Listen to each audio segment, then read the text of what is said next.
Going on? I'm Mark. I'm a recovered drug addict and alcoholic. My sobriety date is November 27th of 2012. And my drugs of no choice are heroin, Xanax, and alcohol. Now, I've already mentioned two things that you're probably unfamiliar with that I feel like I should bring to your attention. First one is that I'm a recovered drug addict and alcoholic. I'm not a recovering drug addict and alcoholic. We'll get into that topic, I'm sure, in a later video. But it is an important thing to notate. Second thing, I mentioned my drugs of no choice. Well, that's exactly what this video is going to be about is, well, what does that exactly mean? What is drug addiction? And then what do we do about drug addiction and alcoholism, which is a much more nuanced and, difficult to understand concept. And so that's what I'll be doing. Let me give you a little bit of my background. I think that's probably important so you know, I guess, why I feel that I have the ability to speak on this topic. Not only am I in recovery myself, but I've been working in the treatment industry for the past 8.5 years. I've carried various roles while I've worked in the treatment industry, the first one being recovery advocate. The recovery advocate is basically the backbone of a treatment center. They handle direct client care, they make general observations and report it to staff, as well as provide accountability for the clients around the rules and various things that they need to and don't need to be doing in their recovery. I've also been a recovery specialist, which is basically a 12-step mentor, works with the clinicians and psychiatrists and the clients in order to provide the best possible care possible from a 12-step perspective. And then I've also done a lot of operations and logistics, employee management, clinical management, case management stuff. And so at this point, I feel like I've seen what works and what doesn't work throughout the years. I've seen a large amount of people get sober, but sadly a large amount of people not get sober, end up relapsing, a lot end up dying. And so that brings me to kind of the point of all this. It's basically I want to provide some information for families on how to handle their loved one that happens to struggle with drug addiction or alcoholism, and maybe help someone out there who's struggling with drug addiction and alcoholism themselves get out of that place. And so that's what this whole series is going to be about, really, is helping understand what needs to be done and hopefully help a couple people out as far as their recovery is concerned, or at least help a family, help a loved one out with their recovery. So I guess I'll get right into it. The topic of this video is going to be, well, what is drug addiction and alcoholism, and what is the solution for drug addiction and alcoholism? Although that second piece is going to be much more complicated, and I'm not going to be able to go into all that right now. So let's get into the very first thing. What is drug addiction and alcoholism? Well, first things first, it's an illness. It's an illness to which there is no known cure, and that there is only a treatment for. There is a solution, but it is simply just a treatment. Similar to diabetes, there is no cure for it, but there is a treatment for it. The second thing, it will kill you if you have it. Drug addiction and alcoholism, if you have it, you will end up dead or sober or in prison for the rest of your life at some point. I don't say that to be negative. I simply am trying to be honest and trying to be real about this. It's important to know that, because you have to keep that in mind when you're making decisions for your family members and making decisions for yourself as far as what's best. I bring that up very frequently with clients and friends and their loved ones, that this is an illness which will kill you without you having any sort of foresight or awareness to that happening. And so every decision is a life or death decision and must be treated as such. It cannot be taken lightly.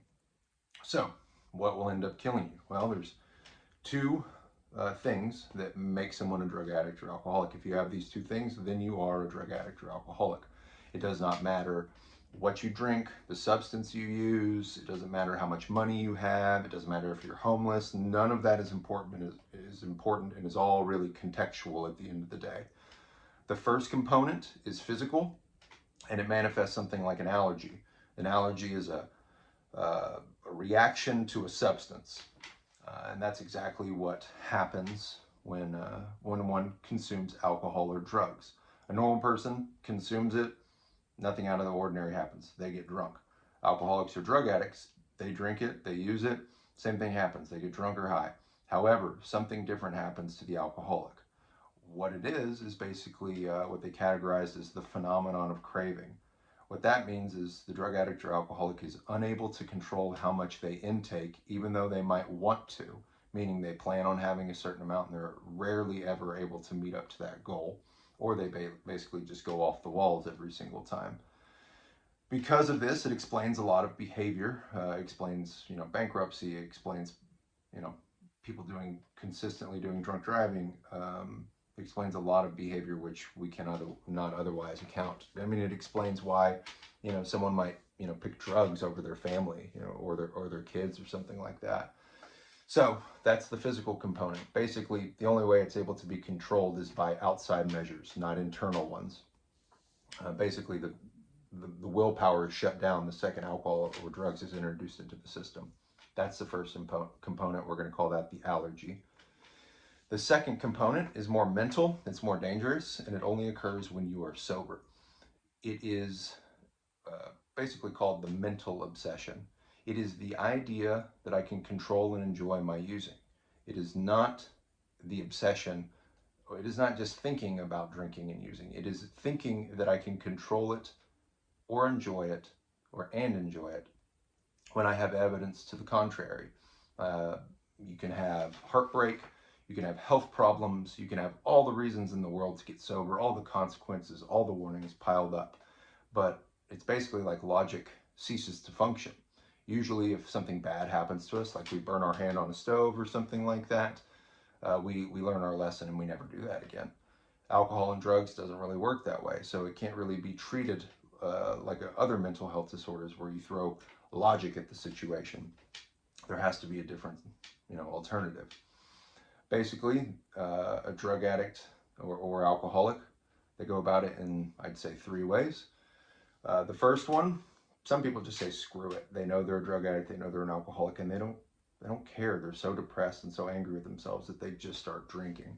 They go, you know what, this was my destiny. Then there's the type that just buys into a lie, basically that I can get away with it. I can have one more. Oh, it's just one drink at a wedding. Oh, my back hurts, so it's justified. Oh, a doctor prescribed it to me, so it's okay to take a little bit more, 1 or 2. This is an illusion that a lot of people will chase until their death, essentially.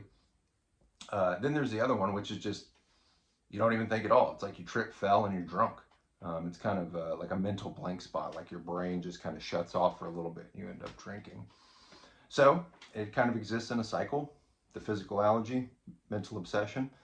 Have one drink, allergy occurs, you need more, phenomenon of craving, consequence occurs. From the consequence, usually people try and quit. At that point, they have 2 options: accept some sort of mental health work, emotional work, or spiritual help or assistance or something.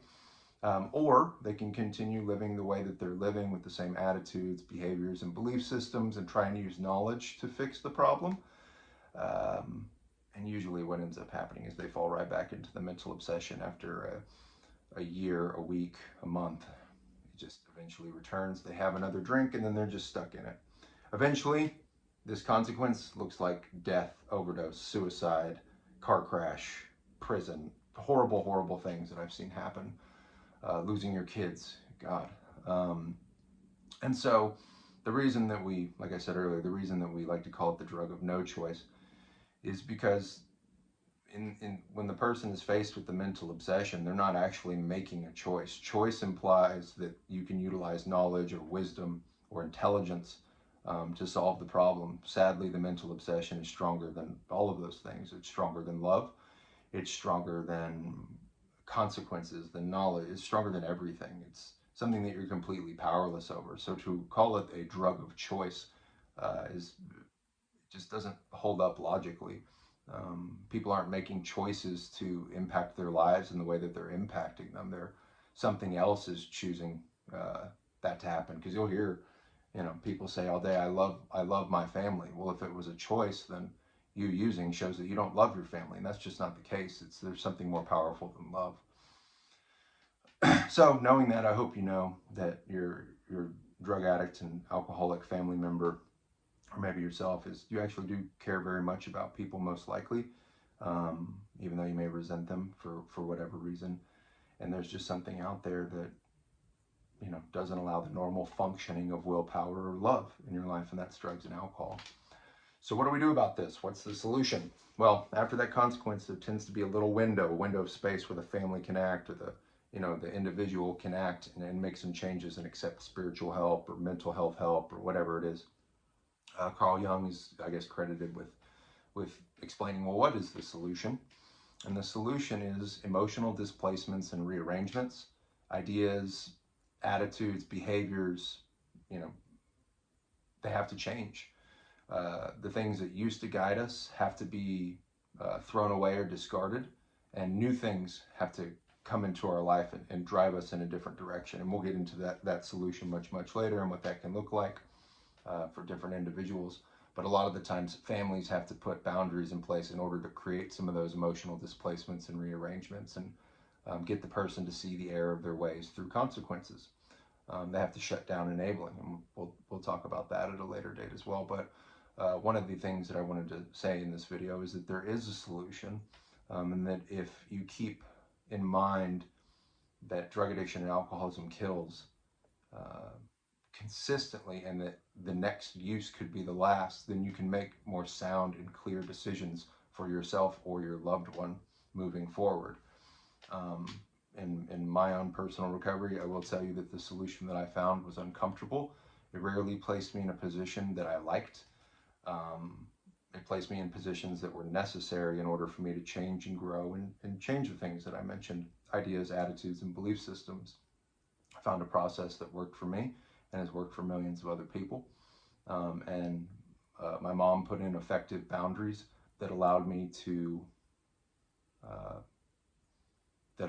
realize the error of my ways and address some of the things in my life that were holding me back, and thusly establish some protection from drugs and alcohol. It's something that I have to do day in and day out, and it's necessary, and I've fallen in love with it. So my hope is that this gives you some hope, provides some information for your specific case. So if you have any questions, or you want me to talk about specific topics in particular, go ahead and leave it in the comment box below. Go ahead and like the video, share it, please. Let's try and get the word out there that there is a solution for drug addiction and alcoholism, and there is something that can be done about it. So until next week, thanks.